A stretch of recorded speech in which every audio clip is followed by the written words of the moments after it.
For an equipment reference, I am watching all of my movies either on my dedicated 4K Blu-ray player in my bedroom on a 55-inch Samsung 8000 series 4K TV, and in my rec room on the Xbox One S Blu-ray player, watching those on a 65-inch Samsung 8000 series 4K TV.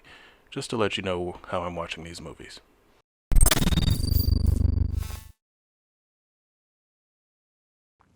So, what do you do when destiny arrives and you find out that it really is truth serum? And you find out that that good kitty is a little bit more than a kitty.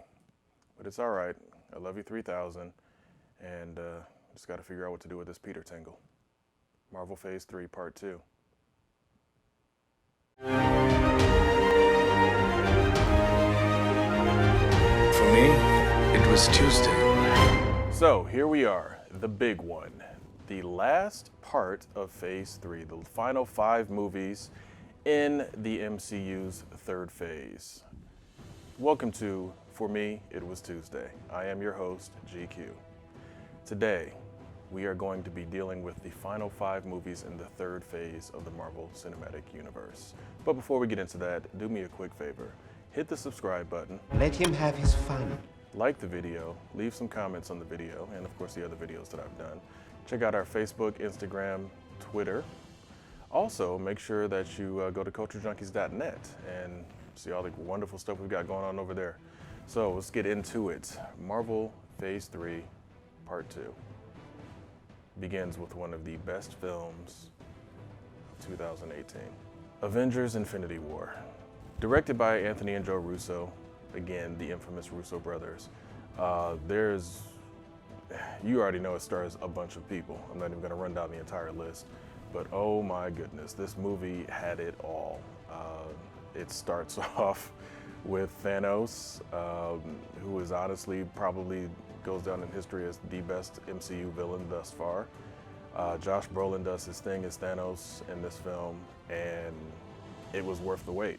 I mean, it starts off with him just basically ransacking the Asgardian refugee ship, the Statesman, which they of course took from Sakaar, and he just decimates everybody. We are introduced to the entire, well, not the entire, at least in the books there's a couple of extra characters, but we're introduced to the Black Order, or the children of Thanos, and it's awesome. I mean, he outright just handles Thor with no problem, and we don't even see that. We just see that Thor is already beaten down. We see that, you know, Loki has in fact stolen the Tesseract from Odin's vault, which we all knew was coming, and presents it to Thanos, but they've got a Hulk, and guess what? It don't matter. The beatdown that Thanos gives to the Hulk is something that I knew was coming, but I didn't expect it to be this early in the film, and I didn't expect it to be so handily just, like, he just didn't even give him a chance. It was literally, you know, it was a brawler going up against an actual boxer. And the beatdown was great. And it pretty much laid to rest all of those, well, Hulk's gonna save, no, he's not. Hulk got decimated, and I enjoyed every moment of it. Yes, I'm a Hulk fan, but I'm also a fan of characters getting essentially put in their place sometimes, regardless of how much I enjoy watching them do their thing. Watching Thanos put the beat down on Hulk was perfection, and I enjoyed it. Of course, he kills off Heimdall. He leaves Thor basically to potentially die, along with the other dead Asgardians that he left in the ship. And it's just, the movie starts off exactly the way it needed to start off. Just Thanos is here, he wants the Infinity Stones, and he's going to do whatever it takes to get them. And I enjoyed watching every moment of that. Of course, we go back to Earth. Tony Stark and Pepper Potts are interrupted by Doctor Strange because, of course, Bruce Banner was sent away by Heimdall in his dying effort to get him away and to warn the others. And he essentially takes the place of the Silver Surfer, because in the Infinity Gauntlet storyline in the comics, Silver Surfer was the one that crashed through the roof of the Sanctum Sanctorum and warned them about Thanos' basically being on his way to Earth to destroy everybody. And you know, so they didn't have Silver Surfer yet. They hadn't bought Fox completely yet. So we got Banner taking that spot, and it was cool. I enjoyed it. It was a good callback. I'm sure everybody here has seen the movie, so I'm not even really going to go through the blow by blow. I'm just going to hit the highlights of what I enjoyed. And I enjoyed seeing Doctor Strange and Tony Stark interact with each other. Two, at least not in Strange's current position, extremely wealthy, arrogant people, very smart people, trading barbs back and forth because it's like, hey, they're both the smartest guy in the room. I enjoyed seeing the introduction of the bleeding edge armor or the nanosuit armor. I really enjoyed just how the thing that I think that I enjoyed most about Infinity War was seeing it with an audience that was just was this one great moment after another, just constantly. It was true fan service in the best possible meaning of the word fan service when you're watching this film. Spider-Man showing up to help out Tony. Just Wong being invited to the wedding because he cuts off, what was the name? Dark Dwarf something? I cannot remember his name, honestly. Cuts his arm off with the portal, which everybody thought should have been done to Thanos. But again, the story needs to go on. Just moment after moment, Thor running into the Guardians, literally, bouncing off of their ship as they're answering a distress call. The fact that the Russo brothers, for the location card, just put space. They didn't even bother to try to narrow it down or anything. There's just all these great little moments out of Infinity War. And of course, seeing the heroes interact, seeing different people meeting and showing up, Cap showing up to save or help save Scarlet Witch and Vision. The little bit of horns and everything when they're about to introduce Wakanda. Just all of the ways that they were just hyping you up of like, oh, this is about to happen. Oh, this is about to happen. And it just worked. The movie was so well put together. And of course, the fight on Titan, outstanding. The teamwork and everything. Of course, Peter Quill ruins everything, whatever. It's supposed to happen that way. I'm good with it. It's fine. It fits into the way Peter Quill is. When he found out that Ego killed his mother, the first thing he did is pull out those twin blasters and started shooting. Peter does not deal well with loss. So knowing that he was willing to shoot Gamora to stop Thanos from getting the Reality Stone, but either way it was too late anyway. The fact that he found that he really did lose her and Thanos, essentially was the reason she got killed, yeah, he's gonna react. And yeah, it ruined everything for everyone as far as, they almost had the gauntlet off and all that good stuff, but so what? We still got to have the glorious moment of the snap when Thor should have gone for the head. And we get to watch half of the heroes die, half of humanity, half of the entire universe dies. And you get a story where the bad guy essentially won. And I'm 100% fine with that. And obviously one of the major highlights of Infinity War is Thor's arrival in Wakanda. That moment, just the eruption of applause and cheering and tears and everything that was just going on in that theater.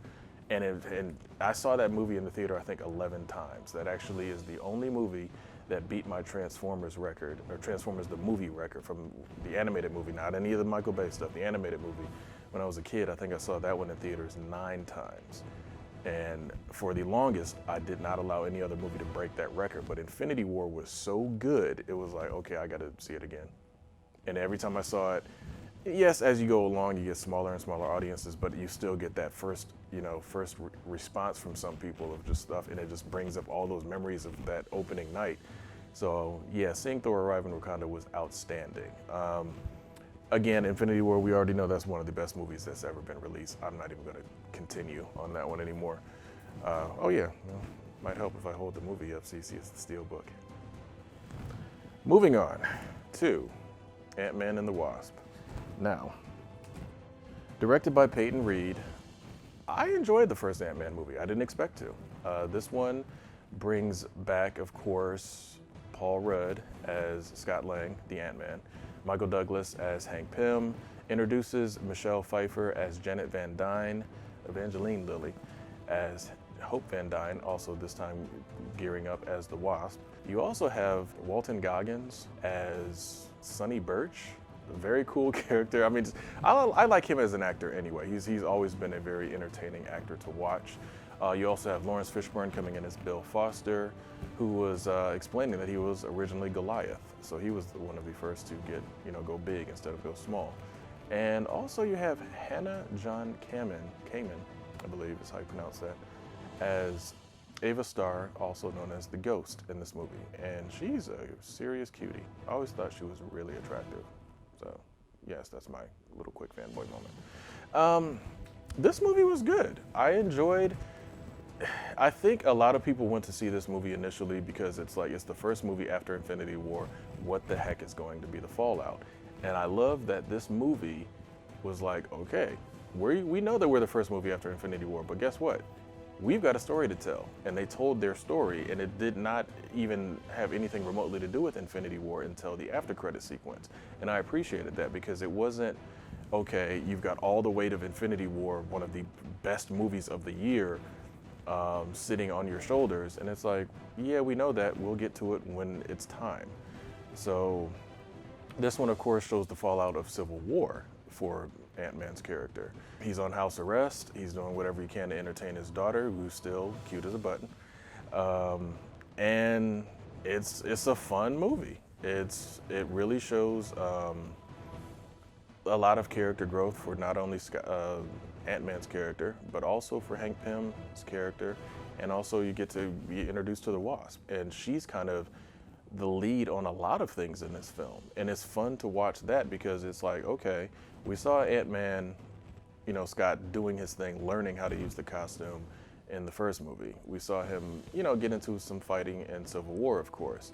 But we see, all throughout the first Ant-Man movie, you kind of got that feeling of like, okay, but Janet is way better already. Why, what can she do? And we already knew Hank's reason for not wanting her to put on the costume. But again, in this film, she does, and you see how much more advanced she is, not even just because of the fact that her suit can fly and has blasters and that sort of thing, just because she's just already, she thinks that way. She's very tactical. She's a fighter. And just watching her scenes is awesome. The whole kitchen fight scene, which of course they teased in the trailer a million times, was a cool sequence. Of course, you run into the comedy aspect with T.I. and Michael Pena, of course, back as Luis, and they opened up their own security service called ex-con, and that was awesome. It was hilarious, the interactions with them. Unfortunately, we only get one Luis story in this movie, just one, and it was a funny one, but I don't know. They need to release the one where he recaps the entire MCU up to this point. Disney, just do it. If it's out there, I'll buy it. Whatever, just let me have it. The movie itself, though, a lot of fun. I enjoyed it. I did not have any real problems with the story as far as, okay, it's a kind of a heist movie in this sense, but Ghost, who in my opinion was actually a really cool character. I liked the effect that they had on her, showing her phasing in and out of reality. I liked the way they did her fight sequences. It was, just the stuff you can do with, okay, if you can phase in and out of, substance and reality at will, how would you use that in a fight? And they did a really good job, exploring that.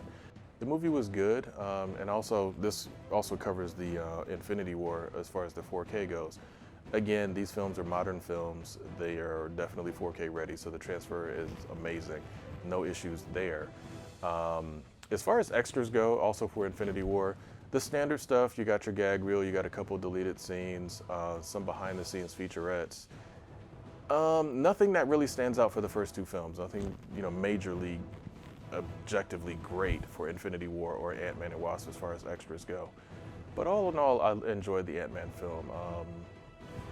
It was just a fun film. It worked. And of course, you get your Infinity War tie-in when Hope, Hank, and Janet all get dusted while Scott is in the quantum realm, getting some particles to help heal Ghost.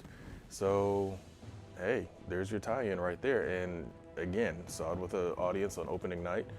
Huge gasp and just sadness because it's like it brings you right back to that moment of Infinity War for everybody where Spider-Man broke everybody's hearts, with his improvised line of, not wanting to go, and he disappears right in front of Tony's eyes, and brought back a lot of those same emotions for people in the theater for Ant-Man when you saw those, just the particles were there, and it's like, oh dang, the snap just happened.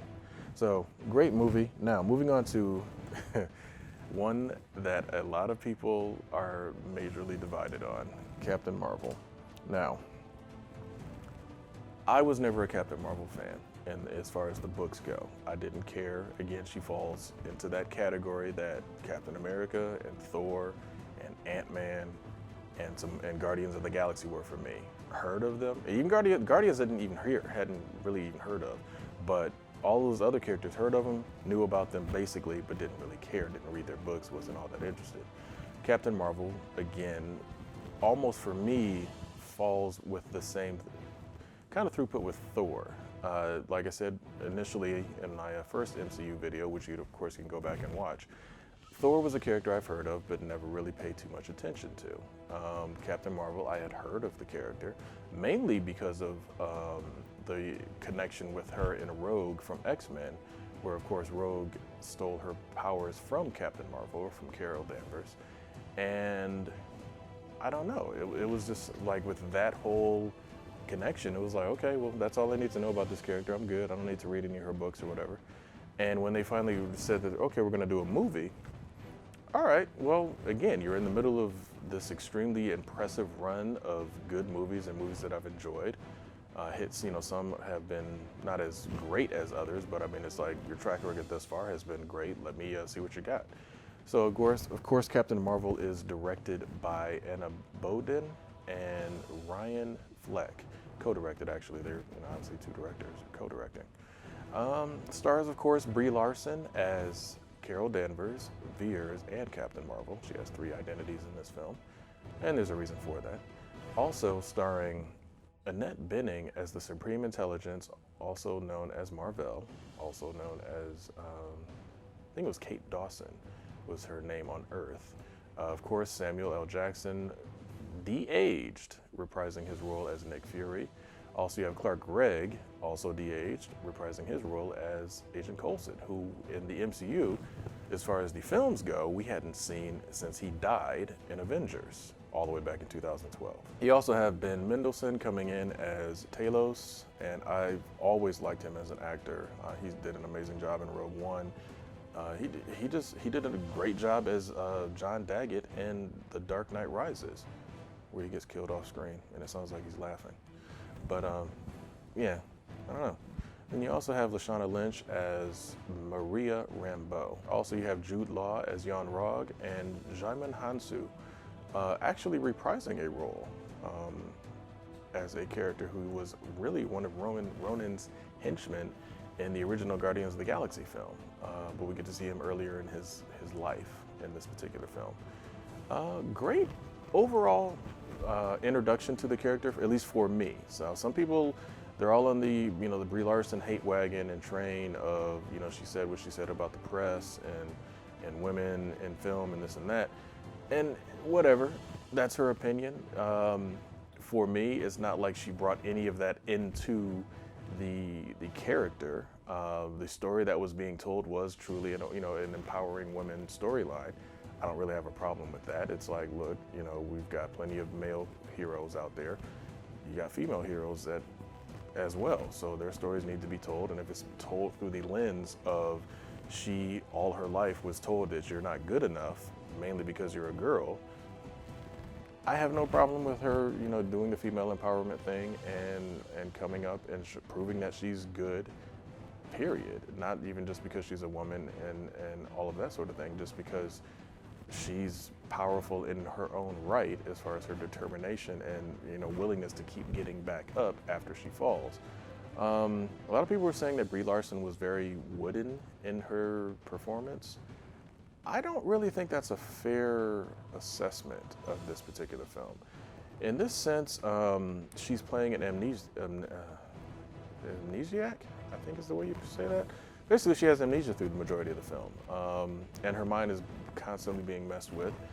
And on top of that, she's been lied to for the past however many years she had been on the Kree homeworld. So you have a character that's getting flashes of another life. She has no understanding of it. And I enjoyed the whole sequence with the scrolls, peering into her mind and rewinding her memories and making her focus on particular aspects of her past memory, essentially, or, her repressed memory. I thought that was actually pretty cool. I like how they did it.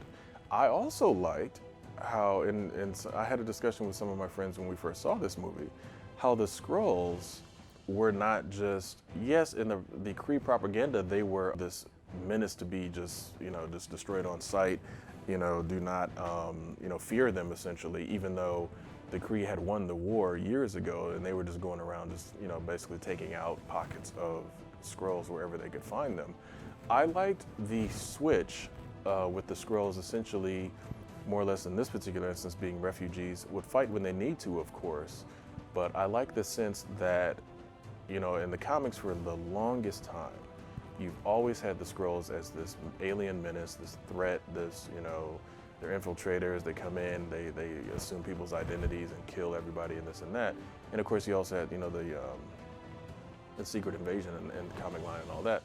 But what I liked about the way this film treated it is, and this is what I said to my friends when we discussed it, it's the same thing as the way people from the Middle East are treated in this country, especially after 9/11. It's like, okay, yes, there was a particular group of people of Middle Eastern descent that did a horrific thing, but that is an example of radicals that did something wrong. In the sense with the Skrulls, it's like, okay, you have Super Skrull and all the, the evil ones that do stuff. That's not everybody. It represents a radical faction that is doing bad.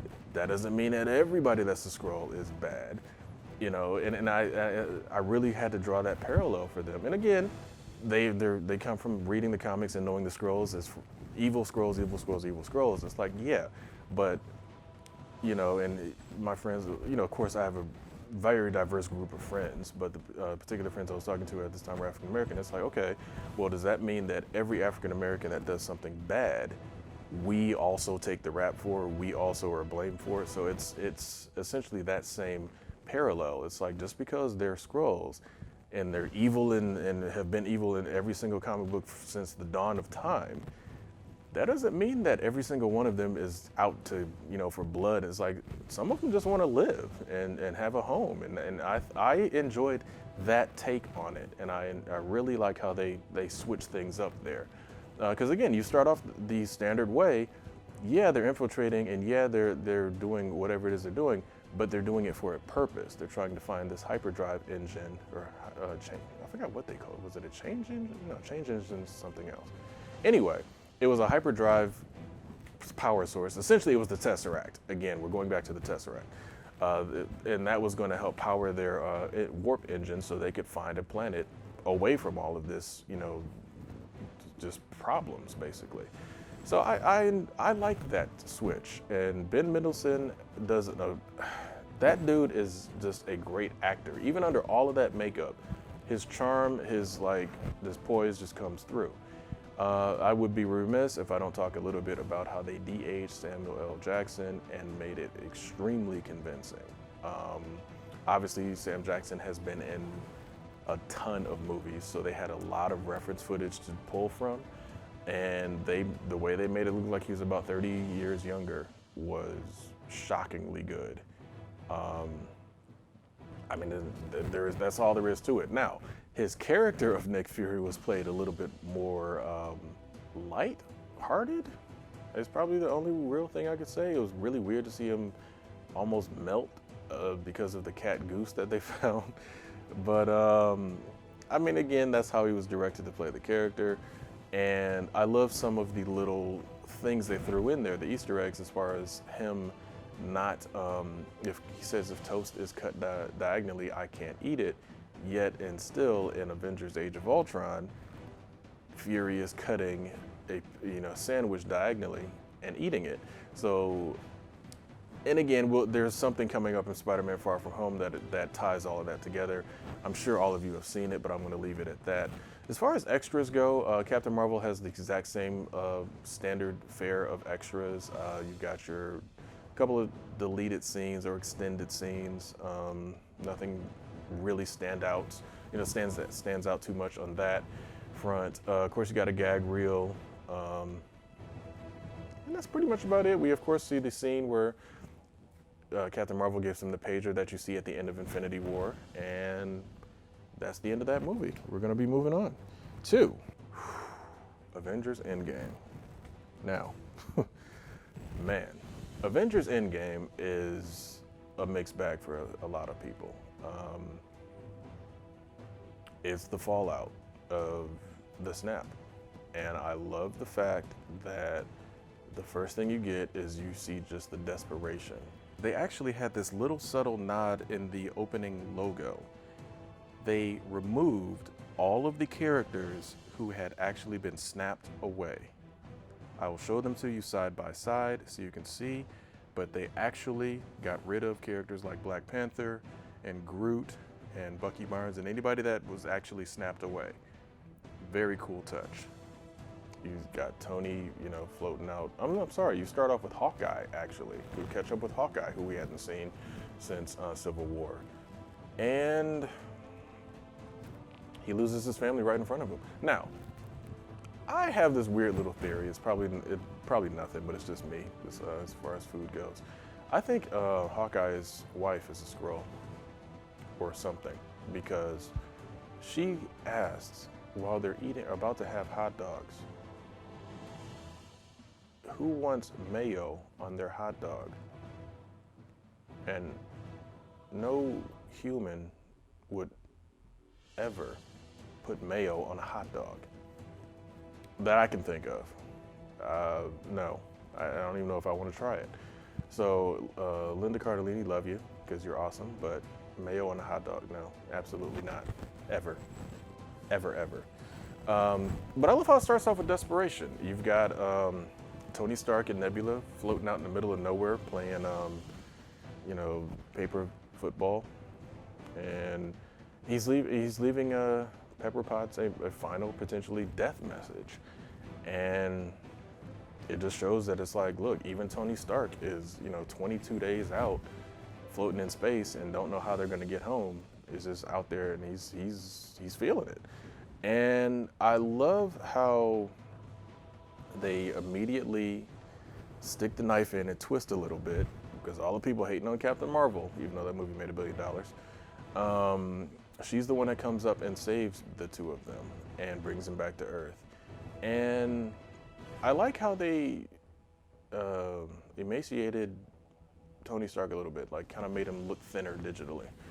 Just to show that it's like, look, if you're out in the middle of space and you ain't eaten in days, or you have very little food for days, almost a month basically, you're gonna lose some weight. And I love how they at least, took that detail to heart and put that in there. And I love how it's like, look, Tony's pissed, mad, Cap, you said you're gonna be there. We didn't even cross paths in the last movie. And, it's like he's truly just given up basically. Which I thought was, it was an interesting character twist, because normally Tony finds a way. And it's like, okay, cool, he's knocked out. Thor gives his nod of approval to Captain Marvel because she didn't flinch when Stormbreaker flew right past her. And he's giving her the grim, mean eye, stink face, whatever you want to call it. And we get to an Avengers strike force, something that we don't normally see. The heroes are going on an assassination mission. And they find Thanos hanging out at the garden. They go out and they are trying to kill Thanos, straight up, like, no Vaseline. They just go in and wreck his little hut that he had. Somehow got the Hulkbuster underneath it. I don't know how that happened. And Thor comes in immediately and cuts his hand off. It's like, you're not even gonna get a chance to snap. But they find out that Thanos, who they track down by checking the signature of the stones, the energy signature of the stones, they found out that Thanos used the stones to destroy the stones. And his work is always done, and he is inevitable. And I love how, just again, it's that despair right off the bat. It's like, okay, well, guess what? The stones aren't even here. You can't even undo what I did. And Thor's like, okay, good, we're done with you. Then cuts his head off. He went for the head. And I love how he just says it. It walks off, and you get that rising music, fade to black, 5 years later. And just seeing that with an audience of just the realization of, yeah, 5 years have passed. Not 5 months, not, 5 weeks, 5 years just gone. And you just see just how the world is just empty. And I enjoyed seeing that level of just like, okay, what is it like when the bad guy wins? And he's a bad guy that's not even trying to take over the world, not doing, the usual Cobra thing where it's like, okay, take over the world, but yeah, now you got a job now because you're taking over the world. It's like, nope, I'm just snapping things away, and I'm done. I'm good. I'm gonna sit back and see how things go. And you get to see the fallout of all of that. And I love the fact that, Ant-Man gets released by a craziest set of circumstances, but he comes back. They do the whole quantum realm time heist, and we get to relive some moments in various ways from the greatest hits of the MCU. And seeing that with a crowd, there's reaction videos on YouTube still that show what it's like when we go back to 2012 and you get that iconic Avengers spiral shot, and just like, okay, we're in the Battle of New York, it's on, and then we get some little side quest that they're doing, which is cool. You go back to Thor: The Dark World, which a lot of people didn't like, but you go back to that film and he gets to reconcile and speak to his mom, who of course died in front of him on that day that they went back to. And that moment to me, I didn't mention it in Infinity War when I broke that down, but Infinity War had some of Chris Hemsworth's best acting, and he was doing it, at least in the Infinity War, he was acting opposite a puppet, basically, when he just broke down like what he had gone through, it was just within the past couple of years, really. His mom was killed in front of him. Heimdall was killed in front of him. Loki was killed in front of him. His dad died in front of him, essentially. Hela cut his eye out, and he basically, had to unleash Surtur to kill her. At least he hopes that she's gone. Half his people are, decimated. And it's like, dude, you've been through like hell, and you're still going. So to see him become, quote unquote, Fat Thor in Endgame made perfect sense, because it's like, you went through all of that. Thanos did his snap because you wanted to have that little bit of moment of like, I'm in your face and I won, and Thanos still won anyway. Then you kill Thanos and it doesn't mean anything. It's like he already basically shut off all possibility of you guys stopping what he was, had done. Of course, until, they figure out the time travel situation. And I love the fact that Thor, a hero, a literal demigod, he broke down and he couldn't take it, and he had a true nervous breakdown. And I love the fact that they stuck with that realism for his character. And so, and a lot of people were like, well, it's kind of weird. I'm like, well, so I don't care if it's weird or not. It worked, because that's what it would be like if you went through all of the same stuff that he went through. He was depressed, and it made perfect sense. So I love the fact that he got to go back and get that basic pep talk and that insight from his mom. Because again, when I don't know how you guys are, I know how I am. And when the chips are down, and if I'm just at the lowest of the low, mom is the one I can always talk to kind of get that insight and just that little spark that you need to get back up and do what you need to do. So seeing him, speak with her speaks, to me personally, speaks a lot of how I would feel if I was in his situation. It's like, dude, you get to go back and speak to your mom after she's gone. And she's still, moms are, obviously tons of wisdom to impart, So she gives him the kick in the ass he needs to, you know, get it going, get back to it. And really like Chris Hemsworth's delivery on the way he played Thor in this particular film. And again, the Russo brothers, they found that nuance and that niche. And even though, yes, in Ragnarok, Thor had become, the comedic Thor that we all loved, he's still a guy who, that was in pain, and I love how they showed that, especially, the events of Infinity War. But Endgame, a lot of people said it was slow. I'm like, okay, they're telling the aftermath of the end of the world. It's gonna take a little bit of time to pick up. And guess what? When we get to that third act and we get that moment where it's like, look, we got everything back. We got the stones back. Unfortunately, 2014, bloodthirsty, warmongering, crazy, would kill Smart Hulk in a second. I don't care how many of you guys wanted that Hulk rematch. 2014 Thor would have destroyed him with just the way he was. We get that awesome triple fight to start things off. And I love how they did it too. They literally, broke it down. It's like, look, you got the stones back, that's great. Thanos just destroyed the base, where's the Infinity Gauntlet? It's underneath all this stuff somewhere. He doesn't have it. All right, cool, let's keep it that way. Thor, Cap, Iron Man, that was a good start to that fight. I love how you literally have the three of them all in agreement of like, look, man, this is the last stand. Best they knew, this was the last stand. The snap did, of course, work, but as far as they knew, they were still it for the front line of the first attack. Let's get it going. And I love how Thor is just like, as long as we're all in agreement, brings up Mjolnir and Stormbreaker together. Still fat body Thor, but they had that cool braided beard in our. It was just cool. I like touches like that. Stuff like that is awesome. Of course, we get the fight started, and it comes down to Cap being the last man standing for a moment, and he's facing down in his true Cap's form.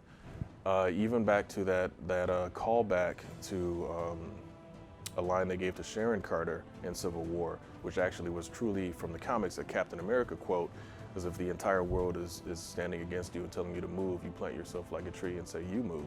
Is literally Cap by himself facing down Thanos' entire army. And we get, and God, going back to this, just even in now, in the theater, just that moment when you hear over the comms, Captain, can you hear me, Cap? It's Sam on your left. And that portal just opens up right behind him, and Panther steps through, and it's just like, oh yeah, it's on. Falcon flies through, gives us that nice sweep shot, and all the portals open, and it's just like, boom, hit after hit after hit. Emotional, just crushing, like, boom. Spider-Man's coming back. Doctor Strange is coming back. Guardians are back. It's just like, just the emotion is just like high at this point, and I love the fact that they just hit you with one right after the other, and then you finally, after 11 years of buildup, Avengers! Assemble. You get Avengers Assemble, and there's an episode of Culture Junkies Live where I actually predicted, not the exact thing, I ain't gonna lie, I predicted Stormbreaker early on, and I predicted Avengers Assemble. I didn't predict Cap lifting Mjolnir, which again is a moment in and of itself, but the Avengers Assemble, I knew he was only gonna say it once, and I knew when he said it, it was gonna be earned. And that's what I love, this was earned. It wasn't just one of those throwaway lines, it was like, nope, if ever you're gonna say that, now is the time. So the Russo brothers did an amazing job at this. I can't even imagine how much work went into putting something this insane together. The Blu-ray, of course, does have some featurettes about it, but in those, I don't think they scratched the surface of how much work truly went into this film. Gag reel was cool. It's kind of short, but it was cool.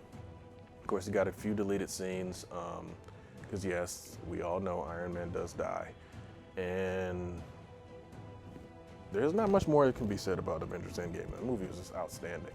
Moves us to the last film in the MCU third phase, Spider-Man Far From Home. Now, you want to talk about fallout. Peter Parker is the emotional linchpin, I think, for a lot of people for the MCU. Just the fact that they were able to get him back into the MCU under Marvel's, true proper guidance versus the Sony. Now, granted, the movie is released by Sony. We're back into that thing where, you've got a box set with a whole bunch of Disney stuff and then 2 Sony movies in the middle of there. I think Peter is the emotional linchpin for a lot of people for that. The movie is again directed by John Watts, who did, of course, direct the first one. And of course, you got Tom Holland as Peter Parker, Jake Gyllenhaal coming in as Mysterio, also known as Quentin Beck. Obviously, you got Samuel L. Jackson as Nick Fury and Colby Smulders as Maria Hill in this film. Great movie. Enjoyed every moment of it. I really thought the Edith glasses were a little bit odd for him to get those. But apparently that was the final dying request of Tony Stark somehow, some way. The story of the movie was fine. It was essentially just, they needed to tell the origin of Mysterio, tell what was going on with Peter after losing Iron Man, and essentially, coming back. And I love how they addressed, okay, here's what happened when Hulk brought everybody back, and they called it the blip. And, okay, cool, that works. That's a cool enough thing. I'm sure other movies will touch on, the fallout as they progress through Phase 4. But what I did enjoy the most out of this film, and I actually saw it with Megashawn, first time I saw it.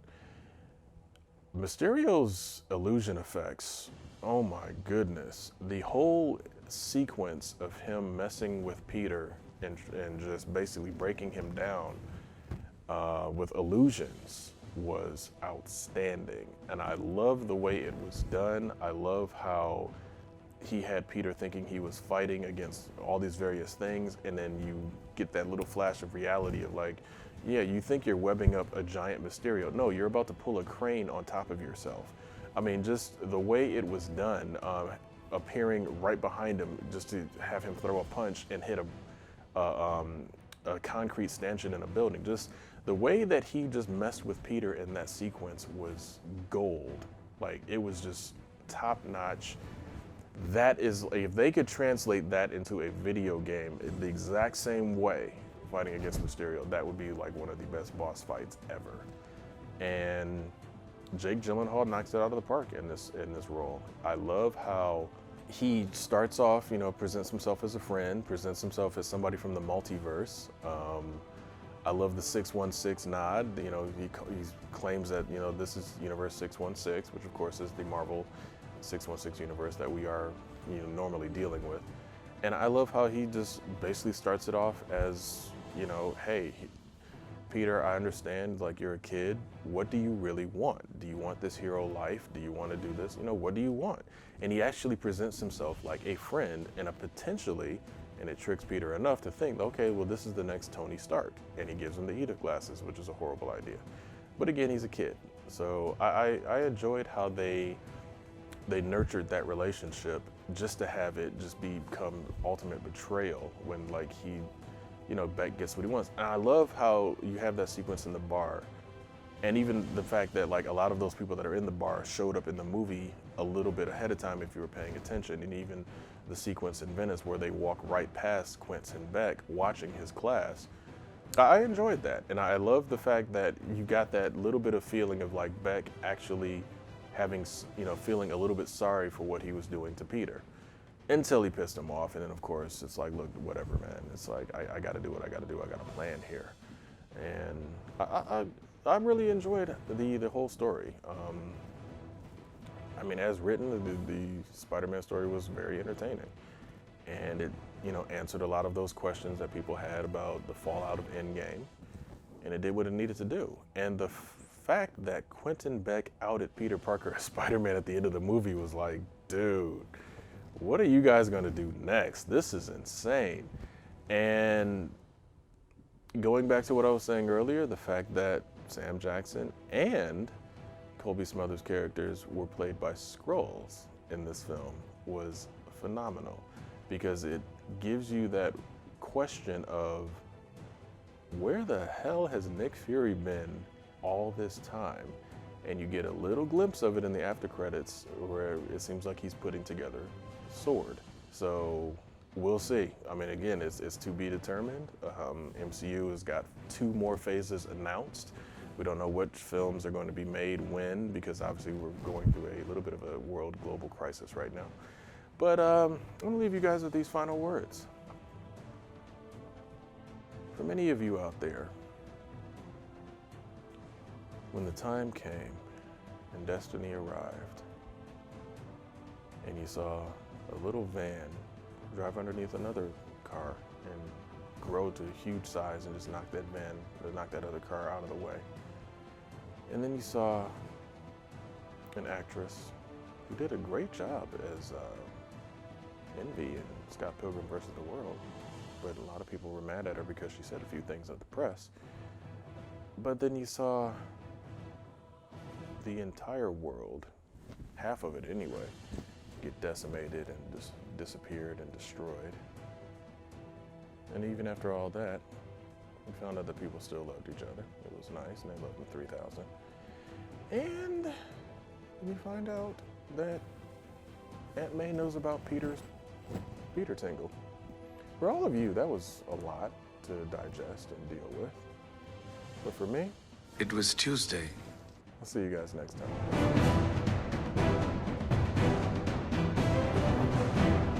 If you're enjoying our content, please consider going to our Patreon and becoming a supporter. There are different tiers to select from, and we thank you for your support.